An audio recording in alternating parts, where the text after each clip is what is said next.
चंचल मन को शांत करना बहुत जरूरी होता है, क्योंकि अशांत मन में कई सवाल होते हैं और यह इधर उधर भटक सकता है। गौतम बुद्ध मन को शांत करने के आयामों के बारे में बताते हैं। एक बार एक लड़का गौतम बुद्ध के पास जाकर कहता है, मेरे जीवन में बहुत अशांति है, कृपा करके आप मेरा मार्गदर्शन कीजिए जिससे कि मैं इस अशांति से छुटकारा पा सकूं। गौतम बुद्ध लड़के से जीवन की अशांति का कारण पूछते हैं।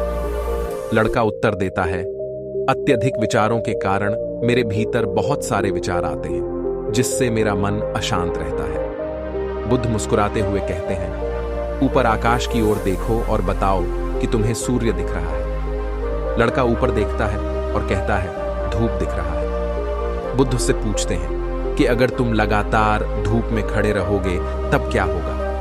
वह कहता है, मुझे अत्यधिक गर्मी लगेगी और शरीर में बेचैनी होगी।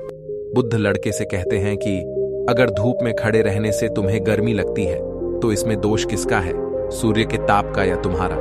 लड़का कुछ सोचने के बाद कहता है, इसका जवाब आप भी बताइए। बुद्ध कहते हैं, सूर्य का काम है ताप देना और ताप का काम है गर्मी लगना। ऐसे में तो दोष तुम्हारा ही है कि तुम धूप में जाकर खड़े हुए जिससे कि तुम्हें गर्मी लगी। तुम्हें अगर शीतलता चाहिए तो तुम्हें छांव में रहना होगा। ठीक इसी तरह चंचल मन का भी स्वभाव होता है विचारों और भावनाओं को जागृत करना। विचार क्षण भर के लिए होते हैं, लेकिन विचार से पैदा हुई भावनाएं देर तक टिकी रहती हैं। लेकिन यह तुम्हें निर्णय लेना है कि तुम्हें विचार और भावनाओं के साथ चलना है या अलग दिशा बनानी है। बुद्ध कहते हैं, मन को शांत करने के लिए तन के आयाम पर काम करना सबसे आसान तरीका है। शरीर के स्तर पर हमारी कर्मेंद्रियां और ज्ञानेंद्रियां हैं।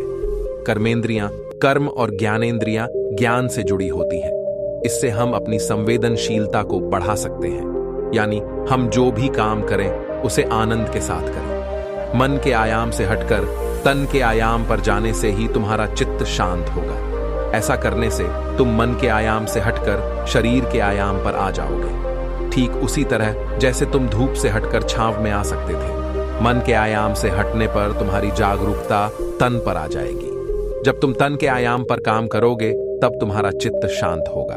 इसलिए हर काम को तन के आयाम पर करने से मन स्वतः शांत हो जाता है। लड़का बुद्ध से कहता है, अपने भीतर के सुर को कैसे सुने?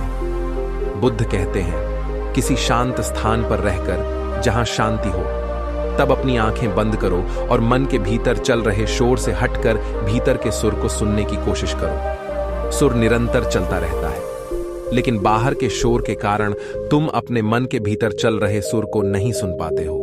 जब तुम अपने दोनों कानों को अपने हाथों से बंद कर दोगे तभी मन के सुर को सुन पाओगे। इस तरह तुम मन की अशांति से दूर हो जाओगे और तुम्हारा मन शांत हो जाएगा।